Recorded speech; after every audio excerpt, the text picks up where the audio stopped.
Once again, welcome to Jazz Presentation. It's just a smart program. So today we are going to see the same lesson, Resource and Development Part 2. So in Part 2, we are just going to discuss how the resources are developed, that is development of resources. So when we talk about resources, resources are the free gifts of nature and are very important for human beings. But still, whenever there is a use, then automatically the negative. That is, whenever a positive is there, and automatically there is a negative. So here also some problems are there. So what are the problems faced by the resources? See, it was indiscriminately used. Many of the people or some of the people are indiscriminately using the resources. Because of using like that, the resources are depleted. See, depletion of resources for satisfying the greed of few individuals. Say, consider a corporate company or taking a cola or something else. So one company in the resource in a particular territory, what happened? One fine morning it will be get zero. So depletion of resources for satisfying the greed of few individuals. Then the second one is accumulation of resources in only few hands leaves others unsatisfied. So that divides the society. So one rich becomes richer and poor becomes poor. Like that, these resources may be in some of the hands or in few hands. So it divides the society into rich and poor. So it should be centralized and it should be split into all. Then because of using the same resources again and again, what happened? Global warming, ozone depletion, ecological crisis, environmental pollution and land degradation, everything will be happen if a unsystematic use of resources. So if we use systematically the resources, then it will be helpful or it won't be helpful. So next is an important topic called sustainable development. Sustainable development is nothing but we have resources, we have technology, everything, but without damaging the environment and compromising with the needs of the future generations, or we are properly using the resources is called sustainable development. So sustainable development is nothing but development which should take place without damaging the environment and compromising with the needs for the future generation is called sustainable development. So what the leaders or what the countries of the world do favor of sustainable development. So in favor of sustainable development, the first International Earth Summit has conducted in Rio de Janeiro in 1992. So in June 1992, almost 100 heads of the world, that is 100 heads of the countries in the world has assembled in a place, Rio de Janeiro. It was in Brazil, and they have conducted the first International Earth Summit. In that Earth Summit, they have discussed about the problems of environmental protection and socio-economic development. Note it down, environmental protection and socio-economic development. The assembled leaders signed the Declaration on Global Climatic Change and Biological Diversity. So they have discussed it together and come to a conclusion and signed a memorandum. So they endorse the Global Forest Principles and important, very important decision, Agenda 21. Also achieved for sustainable development in the 21st. So Agenda 21 was created in this World Earth Summit, first International Earth Summit. So what is Agenda 21? So Agenda 21 is nothing but achieving global sustainable development. It aims at achieving global sustainable development. It is an agenda to combat environmental damage, poverty, disease through global cooperation on common interests, mutual needs and shared responsibilities. One major objective of Agenda 21 is that every local government should draw its own local Agenda 21. So this is Agenda 21. Agenda 21, it aims at achieving global sustainable development. It is an agenda for environmental agenda to combat environmental damage, poverty, disease through global cooperation on common interests, mutual needs and shared responsibilities. The main objective of Agenda 21 is that every local government has to make their own Agenda 21. So resource planning. When we talk about resource planning is the judicious use of resources. So this can be used in legally, nothing but legal. So there is a legal policy guidelines for using the resource. So in India, resources are unevenly distributed and thus resource planning becomes very essential. See, in some areas, as we talked about in earlier, some areas, some solar energy and wind energy is high, and in some other area, nothing is there. In some area, land may be good, and in some area, the land may not be good. And some area, water may be surplus, and in some area, there is a drastic drain. So, resources are unevenly distributed. So there should be a technology or institution should need to centralize that or regulate that. In India, many states are rich in mineral and deficient in another resources. Like we can see an example of Jharkhand. In Jharkhand, minerals are highly available, but there is a problem of drinking water. See, minerals are highly available in Jharkhand, but there is no sufficient drinking water. When we talk about Arunachal Pradesh, in Ulta, that is plenty of water is available, but there are lack of in other development like infrastructure development, etc. So discrimination, when we talk about discrimination, this type of discrimination can be reduced or completely eradicated with the proper planning of judicious use of resources. So if we plan properly, then it can be used properly. So then the next topic is resource planning in India. So in order to get the maximum output, a good resource planning is must keeping in mind the three concepts: the technology, the skills and institution. So since from the independent we have 5-year plans, we have many 5-year plans, it has played a vital role in developing the resource judiciary. So the main points of resource planning may be: the resources may be identified across the country, where it is and how can it be used.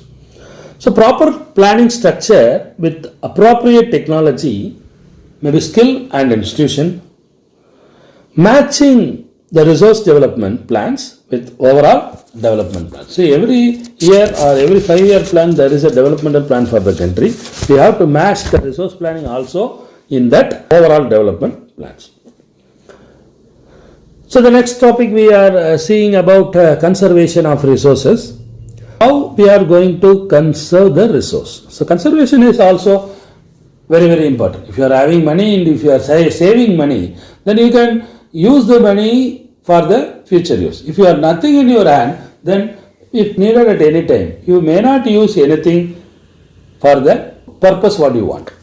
So here also, irrational consumption, overutilization of resources will lead to a socio-economic problem and also an environmental problem. See, socio-economic problem I already told, like rich becomes richer and poor becomes poorer.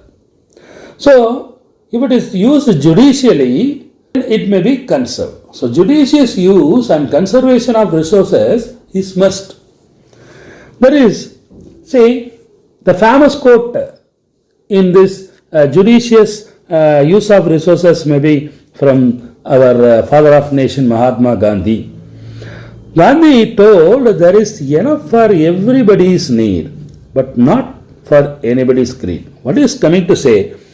The resources to be used by all the citizens and not by simply some families alone. So, there is enough for everybody's need, but not for anybody's greed. So, no one should get a greed on using the resources. Also, he added, and he believed that the production by masses and not mass in production. So, that is very simple. That is an important point also, production by masses and not in mass production. So, many of the people or more people has to encourage in production, but mass production, one person produce large production should not be there.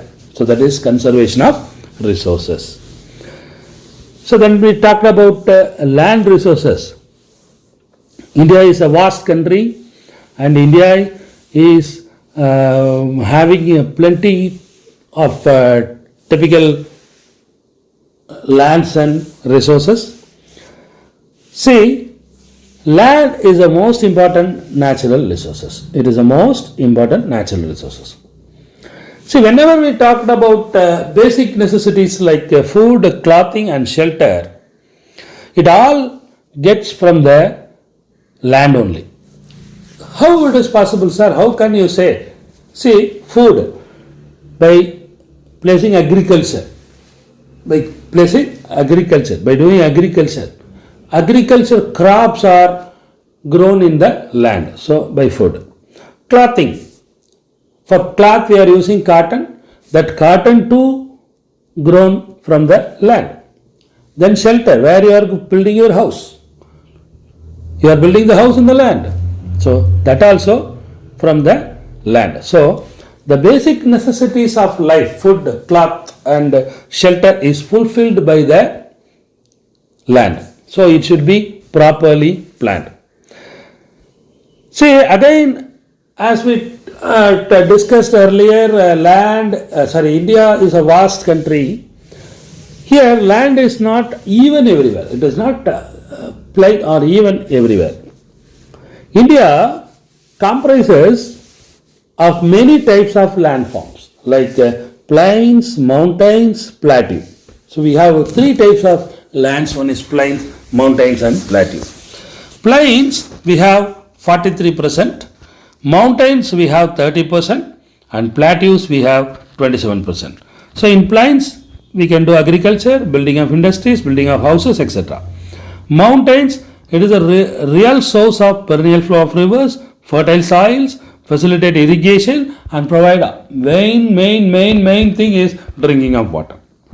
So plateau, where lot of minerals are available, fossil fuels are available and the forests are available.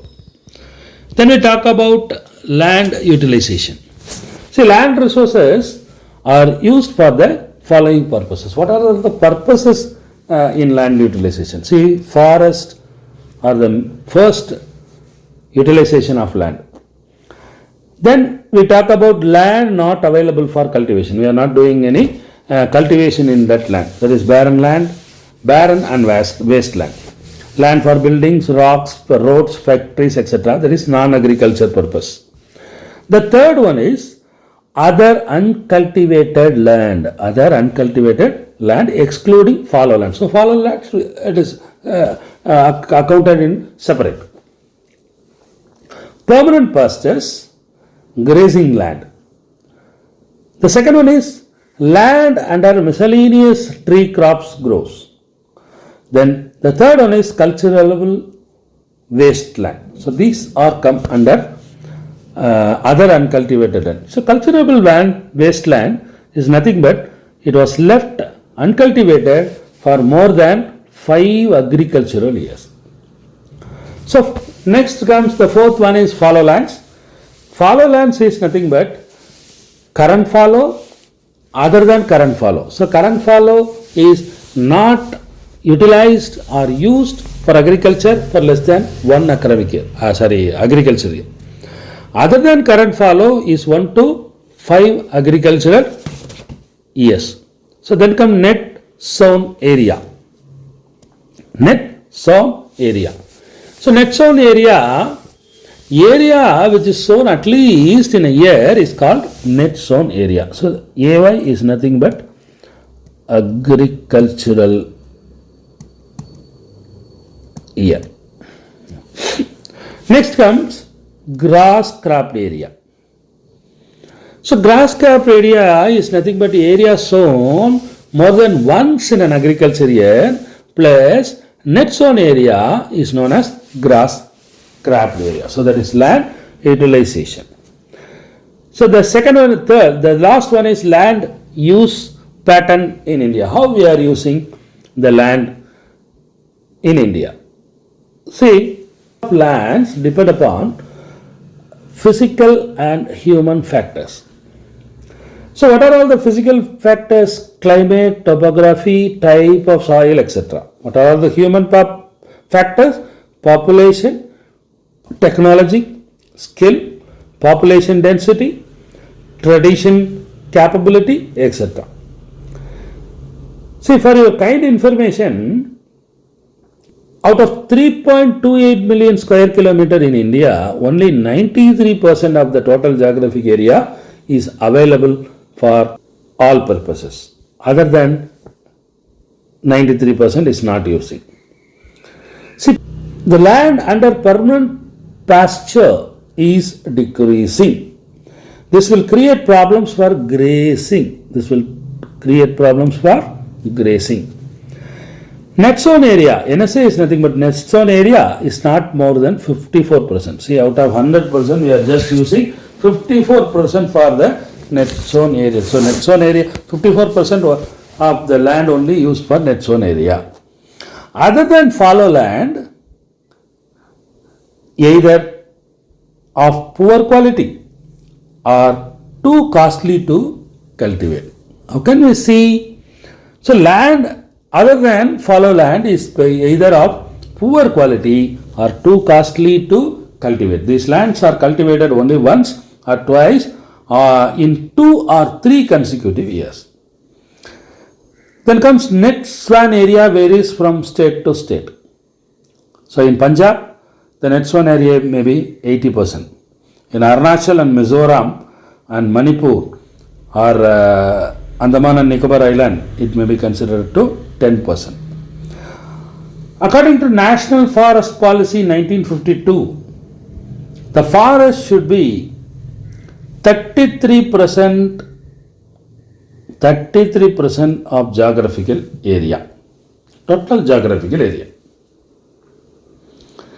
which is essential, which is very, very essential to maintain ecological balance. But the forest area in India is far less than the desired measures. This is because of illegal deforestation and development which cannot be outlooked, like roads, railways, construction of roads, railways, buildings, etc. So because of this is also another part of land use pattern in India. So large population dwelling at the edge. See, on the other hand, the large population which is dwelling at the edge of forest depends upon the forest and its product, resulting in the reduction of forest area. So that the people nearby the forest areas is depending on the what is so called the forest resources. Moreover, continuous use of land over a long period without taking measures to conserve and manage degrade them. This led to a serious problems to environment. See what happened? Again and again you are doing something maybe considered as an agriculture. If you are doing agriculture in a particular piece of land again and again without giving a gap, then what happened? The land may be degraded. So that is also we have to keep in our mind. So next, land degradation and conservation. How land is degraded and how we have to conserve it. See, we know that land is limited. We cannot create new lands. Whatever the land available in our area or territory or in our country, maybe they remain the same. But every day the population is increasing and so the demand is also increasing. So land is limited, but the demand is also increasing every day. So what we need, so the change in land pattern shows the changes in society. Once upon a time we have traditional technology for agriculture, but now we are having a lot of innovation technology. So the change of land use pattern changes the society also.